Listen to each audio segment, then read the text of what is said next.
ఇందుకూరుపేట తహసీల్దార్ కార్యాలయం నందు సచివాలయాల గురించి ప్రెస్ మీట్ నిర్వహించారు.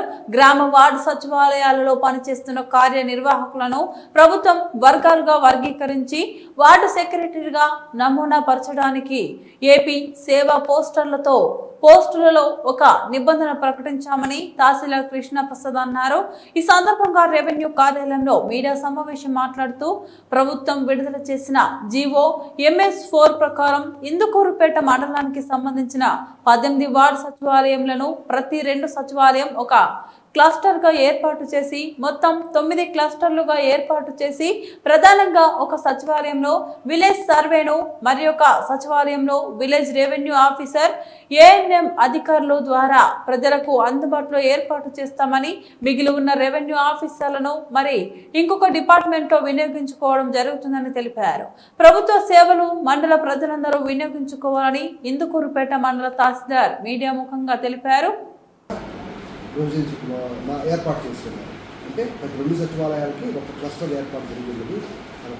ఆ వివరాలు ఎలా ఉన్నాయంటే మనకి మైపాడు 1, మైపాడు 2 సంబంధించిన 2 సచివాలయాలు ఒక క్లస్టర్ కానీ, గంగపట్నం 1, గంగపట్నం 2 ఒక క్లస్టర్ కానీ, పుల్లూరు కొమరికాయ ఒక క్లస్టర్ కానీ, సోమరాజపల్లి కొట్టూరు క్లస్టర్ కానీ, ఇందుకూరుపేట బిట్ 11, 112 క్లస్టర్ కానీ, ఇందుకూరుపేట బిట్ 21, 22 క్లస్టర్ కానీ, అదేవిధంగా మనకి లేబూరు బిట్ 2 మరియు ఈ డేవిస్పేట క్లస్టర్ కానీ, అదేవిధంగా మన పల్లిపాడు లేబూర్ దిగ్బంధం క్లస్టర్ కానీ, ఉదూర్తిపాలెం పుడిపాలెం క్లస్టర్ కానీ చేస్తున్నారు. అంతగా మొత్తంగా 9 క్లస్టర్లు మనం చేస్తున్నారు.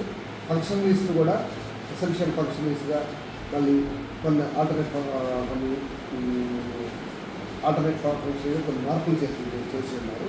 దాని ప్రకారం ఏంటంటే ప్రతి 2 సచివాలయాల్లో ఒక సచివాలయంలో మనకి విలేజ్ సర్వే అంటే ఇంకో సచివాలయంలో విలేజ్ రెవెన్యూ ఆఫీసర్ ఉంటారు. అదేవిధంగా ANM ఖచ్చితంగా ఉంటారు.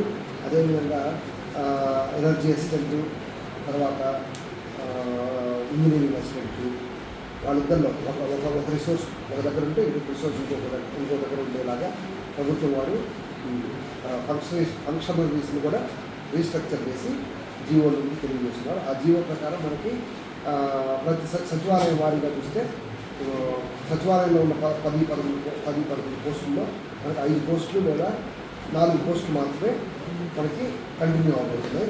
మిగతా పోస్టులు వేరే సచివాలయం కింద భాగంగా మనకి వారి యొక్క సేవలు అందుబాటులో అంటే రఫ్గా చెప్పాలంటే 2 సచివాలయాలకి ఒక క్లస్టర్ కింద ఒక ఫంక్షన్ని రెస్పాన్సిబుల్గా యాక్ట్ చేయాల్సి ఉంటుంది ఈ జీవో ప్రకారం. దీని ప్రకారం మనకి మొత్తంగా 18 సచివాలయాలు 9 క్లస్టర్లుగా మారిందని తెలియజేశాం. కాబట్టి ఈ మార్పులు చేర్పులు త్వరలోనే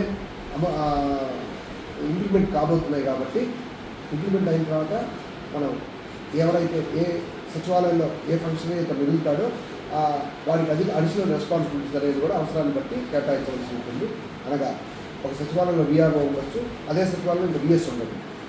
పక్క సచివాలయం ఏదైతే అంతకుముందు సచివాలయం ఉండదు దాంట్లో VS ఉంటాడు, VRO ఉండదు. కాబట్టి VROనే ఈ సచివాలయం 2 సచివాలయాల బాధ్యతలు ఆ క్లస్టర్ కింద నిర్వహిస్తాడు. EVSఏ ఈ 2 సచివాలయాల బాధ్యతలు ఆ క్లస్టర్ కింద నిర్వహించాల్సి ఉంటుంది. ఈ విషయాన్ని మండల ప్రజలకు తెలియజేయడం అయింది.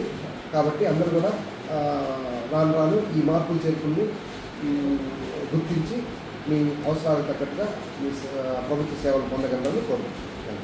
ఈ రీస్ట్రక్చరింగ్ కింద ఏదైతే పోస్టులు మనకి మిగిలిపోతాయో అంటే రీస్ట్రక్చరింగ్లో కోల్పోతున్నావో వారిని ఇతర బాధ్యతల్లో ప్రభుత్వం ఎక్కడైతే వినియోగించుకోవాలో అక్కడికి ట్రాన్స్ఫర్ చేయడం జరుగుతుంది. అది ప్రభుత్వ నిర్ణయాన్ని బట్టి మనకు ఉంటుంది. కాబట్టి ఎవరు కూడా దీనికి సంబంధించి ఆందోళన చెందాల్సిన అవసరం లేదు. ప్రభుత్వ ఉద్యోగుల సేవలు ఎక్కడ అవసరమైతే అక్కడ ఉపయోగించుకోవడానికి తగు చర్యలు తీసుకుంటున్నాను. Thank you.